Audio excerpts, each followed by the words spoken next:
Hello, everybody. Father Marcel Portelli here with a Sacred Heart Church renovation update.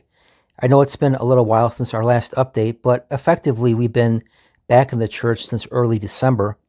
However, there's been a couple things happening in the background that you might not be aware of, and I'll speak about one of them today, which I know that will be of interest to many people. So when the building was originally constructed in 1961, it included a bell tower. Unfortunately, the bell tower had to be removed in early 2013 due to structural instability. We should note that the three bells in the tower were not actual bells, but loudspeakers housed in bell-shaped housings. So all that remains now of the tower are the two vestigial piers. Nevertheless, many people missed the sound of the bells, the voice of Sacred Heart Church, and so we were able to find a way to bring them back by installing a couple of modern-day weather-hardened speakers and the means to operate them. So if you look at those two gray boxes on the roof line where the two roofs intersect, those are actually speakers, weather-hardened speakers. One projects out into the street and one into the parking lot. And they've been playing for the last several months now very beautifully, I believe. They've been playing hourly chimes from 9 a.m. to 5 p.m. and also an occasional carillon. We've had no complaints except one, actually. The only complaint we've had was from one of our neighbors who's not a parishioner, but she actually asked us if we could turn it louder. That was her complaint. So we were all too happy to comply.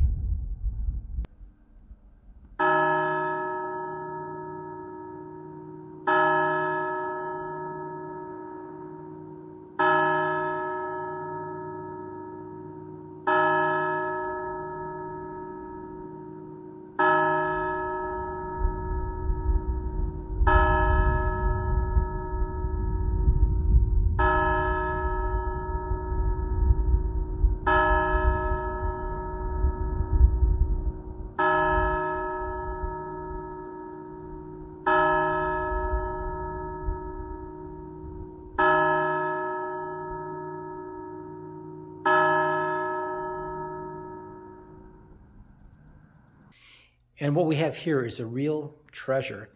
This is the original controller for the bells that was installed by the Verdun Corporation.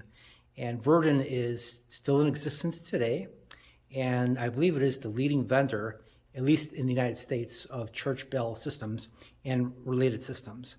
And this particular unit, I believe, was manufactured in the early 70s. The schematics documentation that I found in it are dated back to 1971. And it's just looking at it, it looks like something from the vacuum tube era. It doesn't have any vacuum tubes, but it's clearly all analog and electromechanical. Just look at this system, the design and the mechanics. I mean, just looking at those gears there, it looks something like the Enigma machine that the Germans used in World War II to maintain their secret code. The clock there, all analog, obviously, no digital here, no microcircuits of any kind. And this right here is really interesting. This is one of the cassettes that was used. So this is, not sure, oh, here it is, the swinging bells. So 1 minute's worth of swinging bells. So when was the last time you saw a cassette of any sort of all? Probably was a VHS cassette or maybe a compact cassette for those of you who grew up in the 70s and 80s. But have you ever seen a cassette of this format?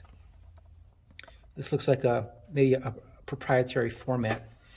And the way this worked is you would install the cassette into the slot back here, and you can see the head, the magnetic head back there. Obviously, you have to align it very, very carefully, not to damage anything.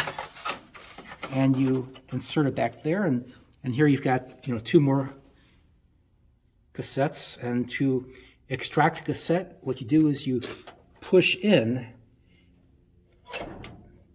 the knob here, and then that disengages the release mechanism. And so what do we have here? The Angelus swing. So that would have been at 6, 12, and 6. 6 a.m., 12 p.m., and 6 p.m. I am just in amazement at this thing. This is, can you imagine the work that went into designing and manufacturing this system?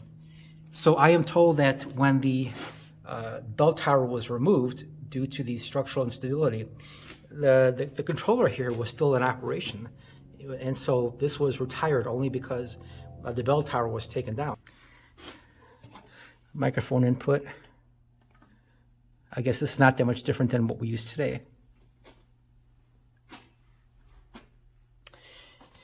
And there's the original manual. Let's take a look at what's in there.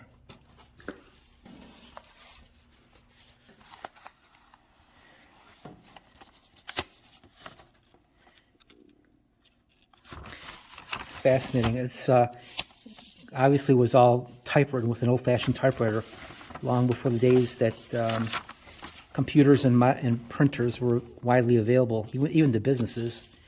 So this was typewritten and then photocopied.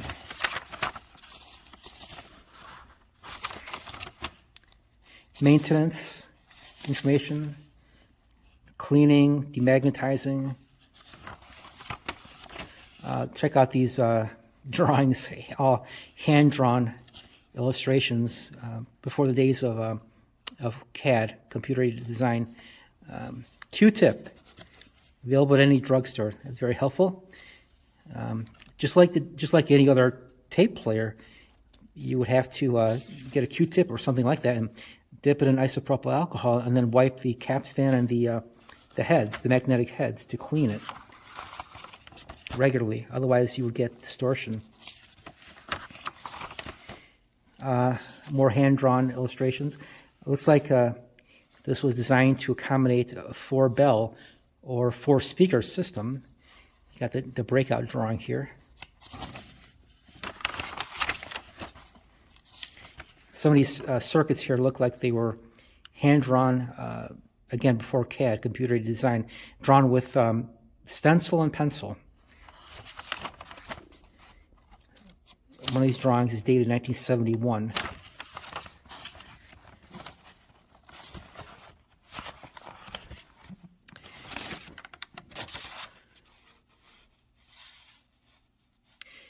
Good news for the churches in Michigan. That's a fascinating look back at a amazing, what I think is really an amazing piece of technology. Who said churches can't be high tech? All right, so I've shown you the old system. Now I'll show you our new bell control system, and that is housed here in our sacristy.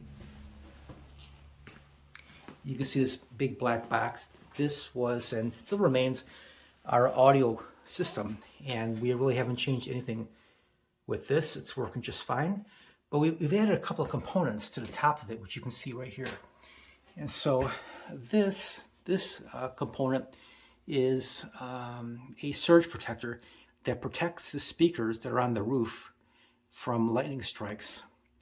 And then this device right here, this component, is the amplifier. This little box is the line mixer.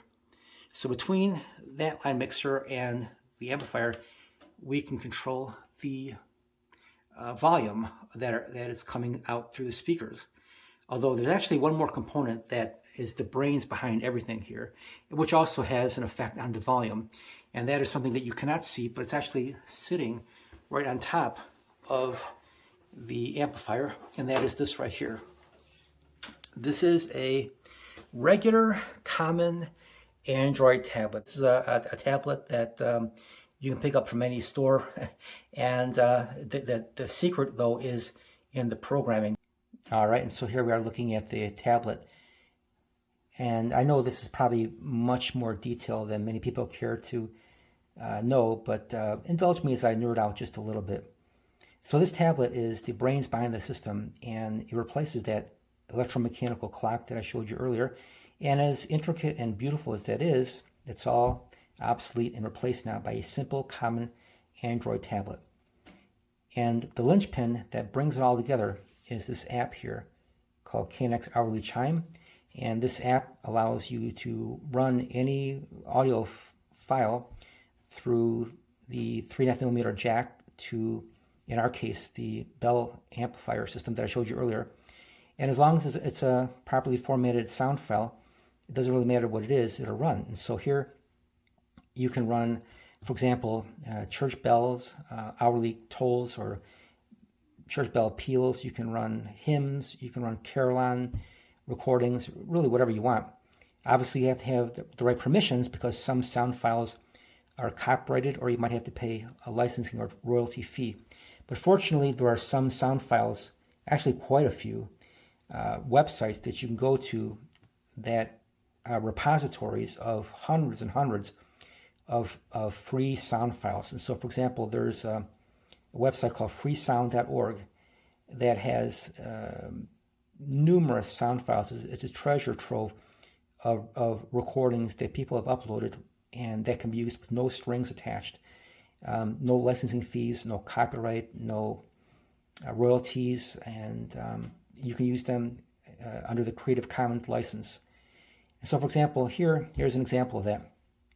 A sound file that somebody recorded of a real bell tolling 12 times, and that now has been chopped up into multiple sound files depending upon what time of day we wanted the clock to ring. So for 3 p.m. it'll only toll 3 times, and so forth and so on. All right, so I hope you have enjoyed looking at this and seeing how the bell system works a little bit behind the scenes. And when we set out to run to develop the church renovation, we said to ourselves we wanted a churchy looking church, and I think we've accomplished that. Traditionally, a church also has a bell system, and that would be the sound of the church, the voice of the church, you might say. And we wanted a churchy sounding church as well. Unfortunately, we didn't have the budget to put in a new bell tower, and we weren't going to be able to put in new bells, real bells either. And so this is the next best thing.